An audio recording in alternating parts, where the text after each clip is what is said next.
Hello, and welcome to this episode of Parent University. We're extremely excited to have this program available. Parent University is a program of Cedar Falls Schools that includes educational programs and videos to share information and tips with parents and our community. Topics will cover what students are learning, ways to help your students, and give parents a better understanding of what happens every day in our school buildings. We certainly hope that this is an opportunity to understand and become more engaged in the different programs in the larger community, especially surrounding the Cedar Falls Community School District. We are extremely excited that this program today is going to be focused on CAPS, and we have three tremendous guests with us today. Ethan Weekman, the CAPS Director, thank you for being here. Joey Nielsen, Student Associate Senior in the Cedar Falls Community School District. And we have Audrey Kittrell, Vice President of Business Development with the Eagle View Partners. So thank you for all three of you being here today. Good to be here. Yeah, well, thank you. The first question really for Ethan is, what is CAPS? So CAPS is a collaboration between business, community, and education to provide our students with professional experiences while developing the local workforce. Cornerstones of the program are innovation, problem solving, career exploration, and professional skills development for basically any career that our associates decide they want to go to. What that means is we take students outside of the high school and we fully immerse them into a professional environment where they work on value-added projects for different businesses and organizations throughout the Cedar Valley and actually beyond. We know that we have several strands of CAPS that's occurring right now, which is really exciting. Can you talk a little bit about each of those strands and what those strands are? So yeah, a little bit of history about the CAPS program. We started 3 years ago actually with one strand, and that was our engineering strand at Viking Pump was our host site. Mm-hmm. And after that one semester, in the spring semester, we had a tremendous amount of growth. So we went from 13 associates to 75 by the next fall. And since we had that growth, we added some different strands and different opportunities for our associates. So we now have, at that point we added two other strands. So we had education strand, which is housed at Schindler Education Center, that's the host site. We added the business solutions strands, which was at Millrace at the time, but is currently at the Center for Business Growth and Innovation on UNI's campus. So at that point, we ran three strands, and that was with 75 associates. The following year, one of the areas or industry sectors that we had a lot of interest based on student survey was the health industry. So the following year, we launched medical. And so CAPS Medical, we partnered with Allen College as a host site, and we also partnered with Mercy One Cedar Falls as a host site for CAPS Med students.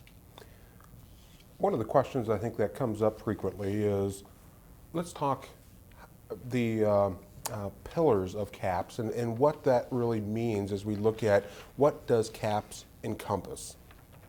So those pillars, like I mentioned earlier, is that innovation, the problem solving, the career exploration, and the professional skills training.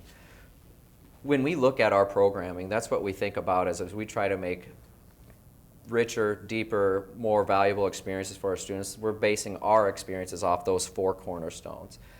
What we do well with CAPS is help students develop what their passion is, develop those skills that are needed to be successful in any endeavor they choose, and then we also really work on what a career plan is for them.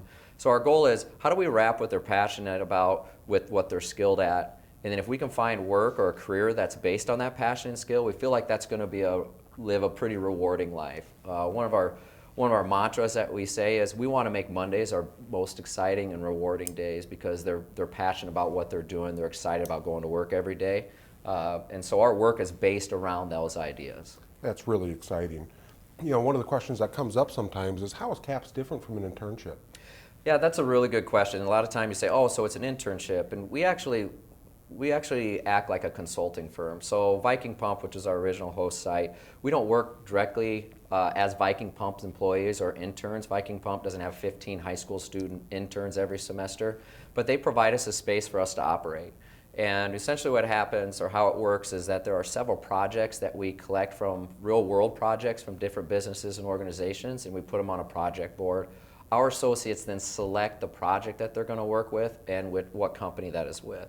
So they'll go through and work with that company on a project, but it's not based as an internship. And the reason why is internships can be time intensive, and every hour that a company engages in this is a billable hour. So we want to create that higher return on investment by saying, look, let's have a project from beginning to end, so your investment is not a day-to-day like an internship, which can be take a lot of their time and energy.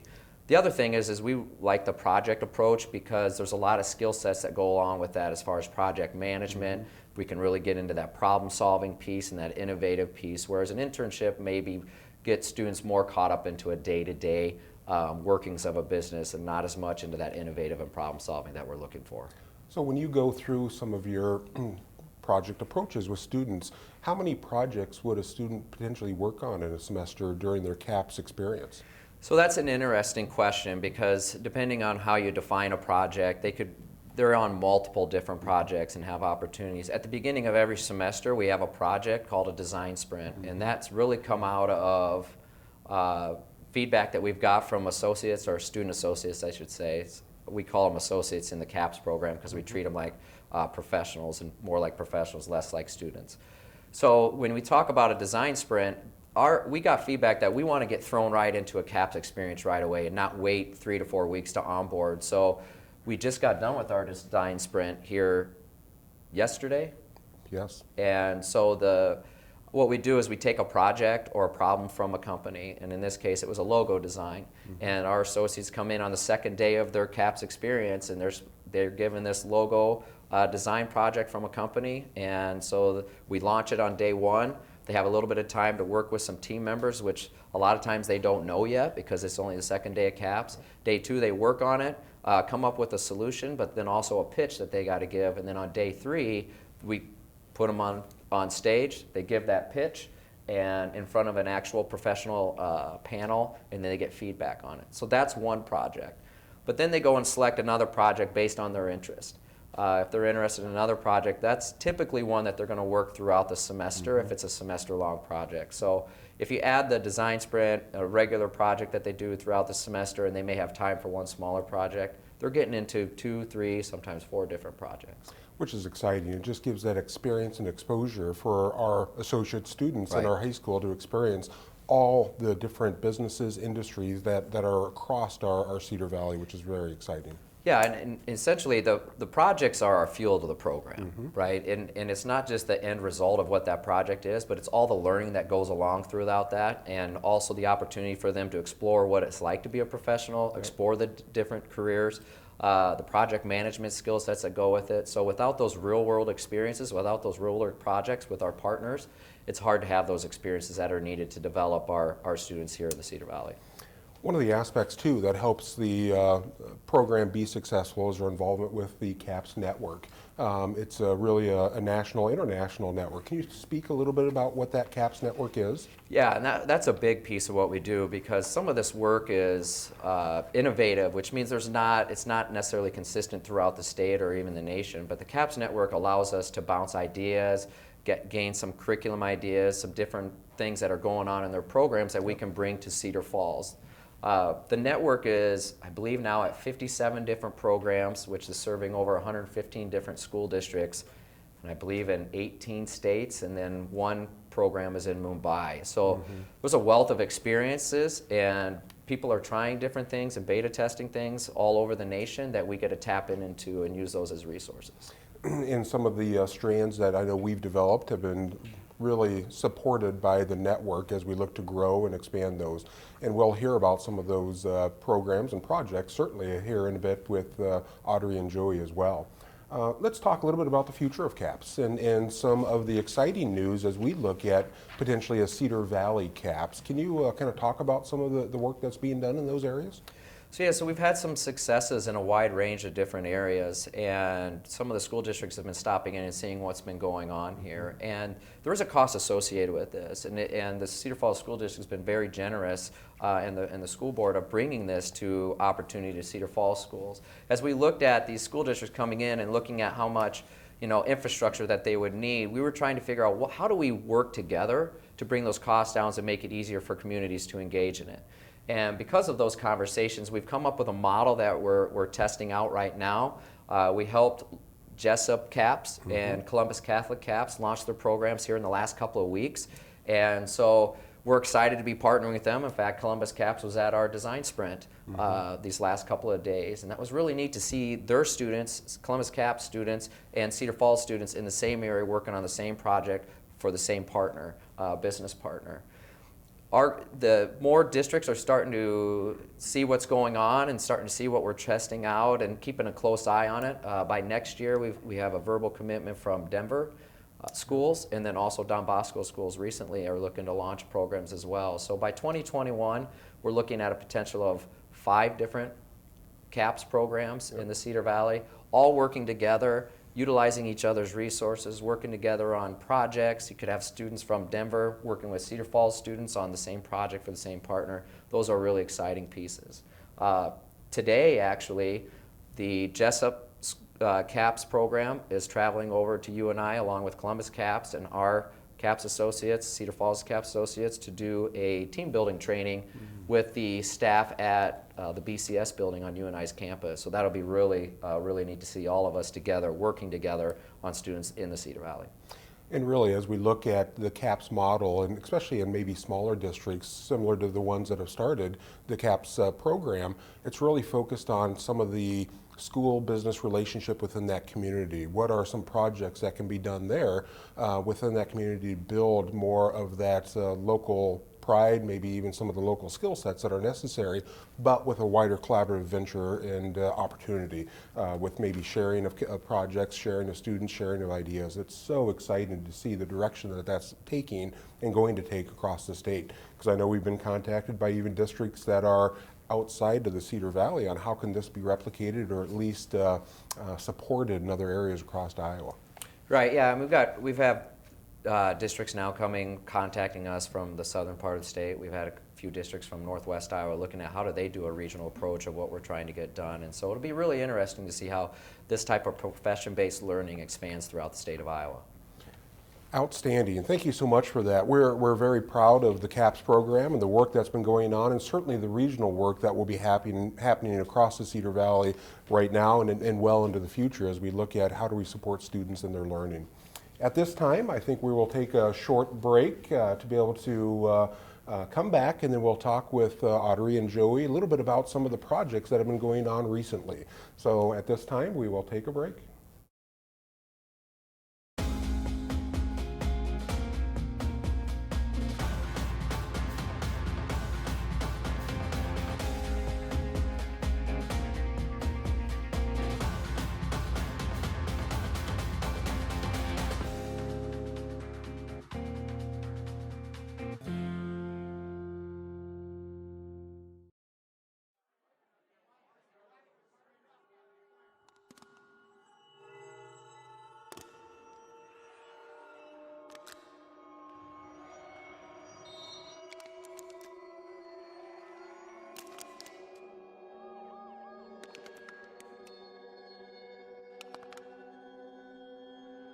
Underage drinking comes at a cost. What gets crushed when you drink?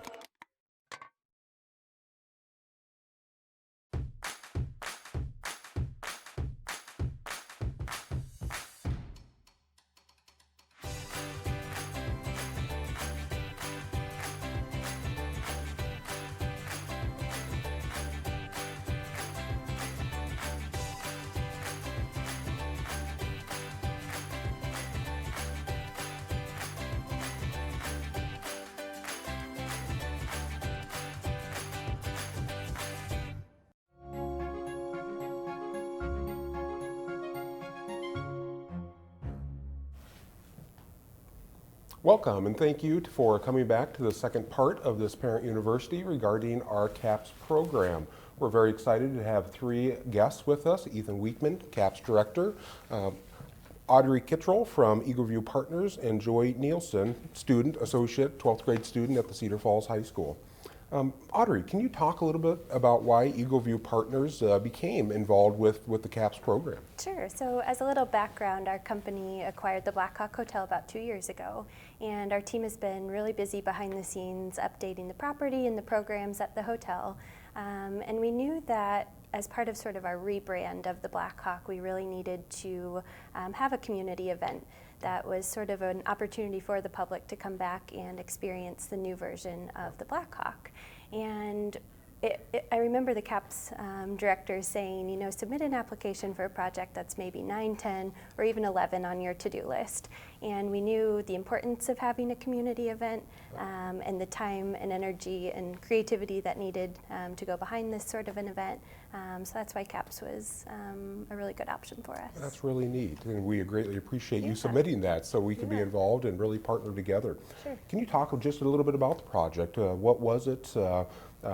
When did it take place and culminate, and Sure. just a little bit of detail about that? Sure. So we ended up pitching a project for a murder mystery party at the hotel, and we had seen previous events like this held in Minneapolis and Des Moines, and knew it was sort of something that people were interested in. So I submitted that project to CAPS, knowing that it could get the attention of some Cedar Falls students. I think I knew that they would think it was interesting. But on the flip side, it really helped us to sort of focus on our day-to-day operations. We're a very small team, so it let them sort of take full control on running with it from start to finish. So we ended up hosting the murder mystery party actually about 2 weeks ago. We had 100 people in attendance. So for that, it was great exposure for us and really accomplished the goal of getting people reintroduced with the hotel. That's really exciting. Joey, as one of the students involved with that, associates involved with that, can you talk about the CAPS experience working with this project?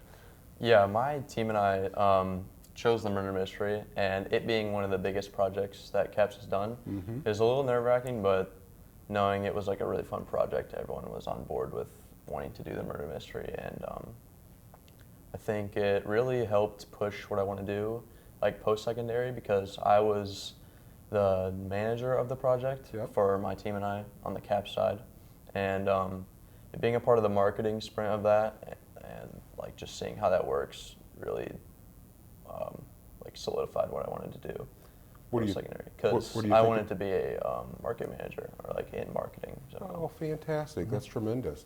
You know, there were a lot of different components with this project, obviously, from start to finish throughout the semester, culminating in the actual event. Can you just talk about a few of those, maybe different aspects that you really had to focus on throughout this project? Yeah, a lot of the aspects would have been like, because it's an event, so we have to sell a lot of tickets. So there has to be a marketing side to that. There has to be like a design sprint of it, because putting on a giant event takes a lot of moving parts, and Yeah, which was really amazing. And I know just with when the idea and you started to research and then you actually started to market it, and then the number of tickets that were sold in a short amount of time really showed the interest in how you package things together, which was exciting. Joey, you know, as you look back on your CAPS experience, do you think other students should look at CAPS or explore CAPS, take an interest, or take a CAPS experience? Of course, I think CAPS provides the experience you don't get in the high school or the traditional high school setting, and it really puts you out in a professional setting. And for me, like working with a client, and I think that's very good for a regular student to have, because it really lets you know like how it's going to be in the real world and like how things work. And that's what it's all about, trying to make sure that we give those experiences, which is different from maybe what people consider as a traditional schooling environment or program. Audrey, can you talk a little bit about maybe some takeaways from this project, and as the client, as a business owner within our community, what those experiences that you took away from this? Sure. I think I was surprised I knew it would be a value for our company to have extra time and energy dedicated to a project, but I was also, I think, really pleased to see that it was a value to the CAPS associates as well, because I think an event is deceptively it seems easier than maybe what it is, but there's a lot of moving parts, like Joey said, and it takes a lot of hard skills, like developing a process and a marketing plan and sales and putting yourself in front of the public and customer service skills. So I was pleased to see it was mutually beneficial. And I would also say it seems sort of like maybe some secret sauce for the CAPS, because we're actually hosting the second murder mystery party coming up, and I've been having to work a lot harder to sell that event out, and I'm really appreciative of the energy that the CAPS program brought to the first event. That's really exciting. Joy, I think a question I know you've been asked in the past, but from your design sprint that you did when you were day 2 of your CAPS experience till now, what do you think were some of those areas of growth for you personally as far as the experiences that you had in CAPS? I would say a big area of growth would have been like customer service and all the aspects that go into that, and customers being the number one of utmost importance for an event of that nature. Really good. And understanding you're not doing this for you, you're doing this for the client, and Yes. understanding the needs of the client to make it very successful. Ethan, that's really a question then for you too as the director. You know, as you have seen now the growth of the program, the iteration of the program, what do you see as, you know, from 3 years ago to now, maybe the growth of the program or growth of students when they start in the program to end in the program? Can you talk a little bit about that? Well, a lot of what we were doing early on in the program was new to everybody, and one of the things that we were finding that it was very stressful for students because it was just totally new. They do nothing about it, and we threw them in some very challenging situations early on. I think one of our biggest growths now is it's getting a reputation. So like our design sprint isn't as traumatic as it used to be, and our students are coming in ready to go with it and ready to take on the challenge. You know, we heard some really impressive stories where teams were struggling at the beginning of the design sprint, but then we gave them the weekend before they had to pitch it on a Monday, and there were stories of meeting at coffee shops and gathering around, and that was self-initiated. That's not a requirement. They chose to do those things, and that's that growth of they know what it takes to be successful in CAPS because their friends are telling them, and they're really stepping up to the plate, and that's something that we're excited to see.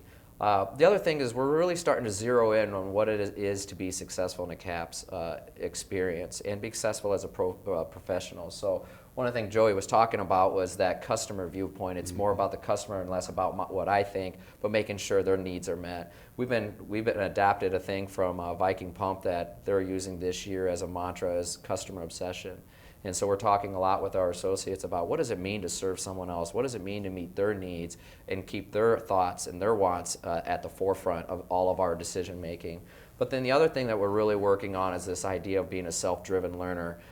Nate, our business developer, will say, you know, you don't need permission to be confident. And so some of that is we try to sit back and be more a guide on the side than a sage on the stage, the know-it-alls. And if they ask us questions, we want them to go and figure out how can I find that answer without having to rely on the instructor or the teacher every day to find that answer. So there's a lot of resources that they have at their fingertips, literally. And we want to make sure they know how to use those properly and efficiently in a way that they can learn. So that self-driven learner piece is a big growth area for us.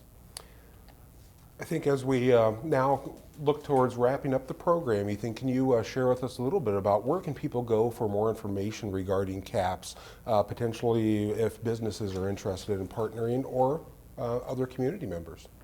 Yeah, one of the best places to go is to our website, and that's cfcaps.org. I think there's a longer one coming up here. That's the longer website if you want to write that down. But cfcaps.org is a place, the stop place that you can go to. It'll say engage in the top right-hand corner, and we can talk about ways to partner. There are different ways to do that. You can partner with a project, which is, like we said, is the fuel to our program.